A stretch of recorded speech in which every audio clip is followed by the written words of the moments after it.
नमस्कार विद्यार्थियों। अब हम पढ़ेंगे व्याकरण, हिंदी व्याकरण।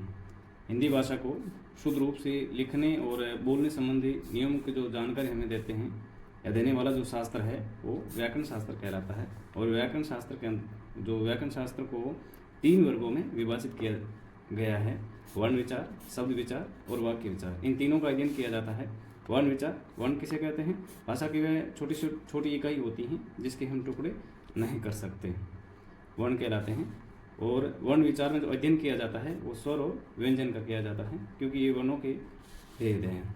और शब्द विचार में शब्द की परिभाषा क्या है? एक या एक से अधिक अक्षरों के सार्थक योग को शब्द कहते हैं। और शब्दों का जो वर्गीकरण है वो 4 आधारों पर किया जाता है। पहला है उत्पत्ति के आधार पे, जिसमें तत्सम, तद्भव, देशज और विदेशी शब्द आते हैं। और अर्थ के आधार पे हैं वाचक, लक्षक और व्यंजक। रचना के आधार पे शब्द, मूल या रूढ़ शब्द, यौगिक में संधि, समास, उपसर्ग और प्रत्यय आते हैं।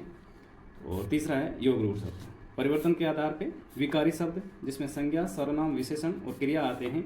और अविकारी शब्द में क्रिया, विशेषण, समुच्चयबोधक, संबंधबोधक और विस्मयादिबोधक। शब्द विचार में इन सभी का अध्ययन किया जाता है। व्याकरण का तीसरा जो अंग है वो है वाक्य विचार। वाक्य किसे कहते हैं? शब्दों के सार्थक समय को वाक्य कहते हैं। और वाक्य के 2 अंग हैं, उद्देश्य और विधेय।